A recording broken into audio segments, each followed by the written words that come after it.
Salam, ähli Türkmen halkıma. Türkmen halkım, men size yüzlenesim geliyor. İnternette bir oğlan gepliye, gürleye, Halmıra dağa şarlatıp näme koyuversen koyup otur internete. Ölmedik adam öldü deyip diye. Gece 2'de turup biri ona can diye. Bir İstanbul'da öldü, yerilecek, kömek soruyor. Halmıra dağın günahı var mı bir yerde? O ne İstanbul'da yaşayayım, o iki köçü Anır'da yaşayan olsa hani. Sen iki köçü Anır'ımda yaşayan da ne mi yalan mağlumatı ananyan değilse. O değil. Ol nerede İstanbul'da öldü deyip yalan at veren nerede? Haber veren, yalandan haber veren nerede? Birazcık ödünüz şu yayınlandı. Utanın.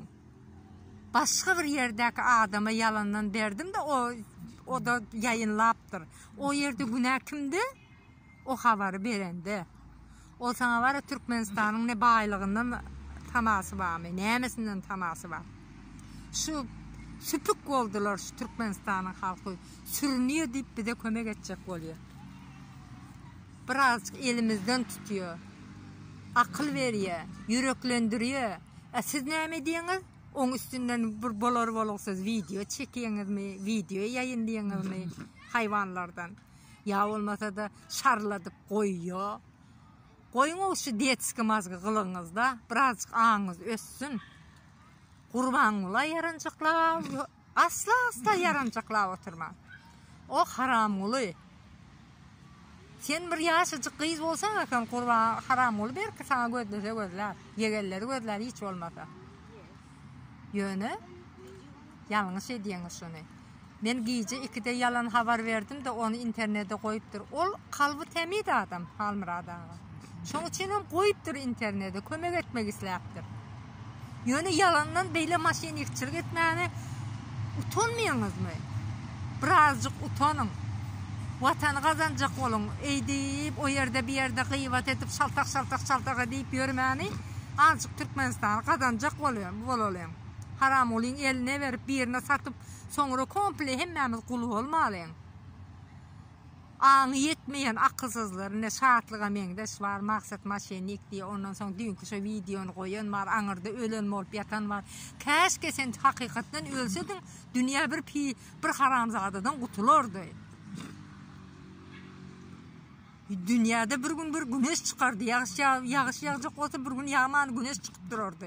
Kışın günü sıcak olurdu. Bir haramdan dünya kurtardı deyip. Siz daha yeri vatık gidenle yer titreyendir. Narza oluyordur şu mende felak gidip barıya deyip. Böyle bir neyle haramzada olup dörüdünüz. Siz var eneniz atanız böyle terbiyeledim. Ya başka bir yerden geldiniz mi? Utanın birazcık. Birinin üstünden kıyvat etmeyin. Halmıra'da bilen Safar ağanın var ya Türkmenistan'da haberler işlen vaktinde ben her bir haberlerde dinleyedim onları. Size o bir yere gelip dünkü doğulan cüceler cik öğretecek olma. Yani Türkmen maşı özyalı haramzade edecek oldu. Haramzadalık etmedi onlar halal olanın halallığını görközdi. Mecbur oldu Türkmenistan'dan çıkmaya. Ya Türkmenistan pulunu oğurlanak. Sizin yalı olup yarancanlığı edenak. Doğru gepledi. Doğru geplendi. 9 öyden kovulur diye. Hakiki. Yöne olur kovulmaz. Türkmenistan'ı şu bir alalı. Türkmenistan'ın töründe oturur nesip olsa.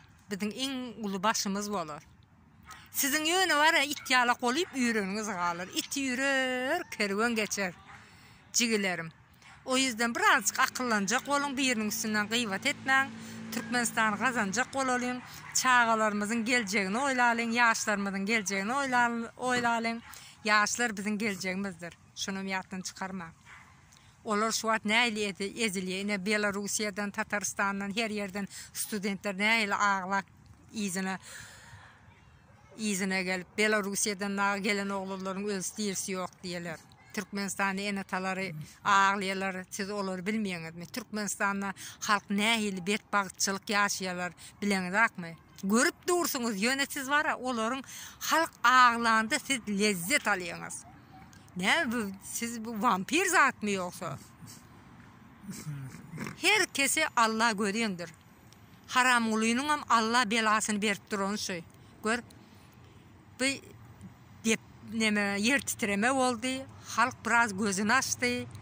Ayağa kalıp dur her kim. Yurttaşına çıkanlar ayağa kalıp dur. Şoň üçin hem halk Allah kurbanlığının Allah belasını berip duran şey. Belanı getirene sana sunkalak getirip al sana verecek bunu değilsin mi? Allah hälem göze görünmüyor. Göze görünse onun video çekersiniz siz. Onun üstünden video yaparsınız. Her zat beklenir sizden. Var siz näme meni yemek size mi yemesin, hiç mi yemesin? Türkmenistan bana der, size de der. Öyle. Kurbanlar mın yarancaklatınız, yarancaklar verin. Önkülere merhametli atamız deyip dururlar, türmede çiğliyor şu an. Bunu yattan çıkarma. Hani el ele verelim, Türkmenistan'ı kazanalım. Gıybatı koyalım. Hoş sağ olun. Sağlıkta görüşelim.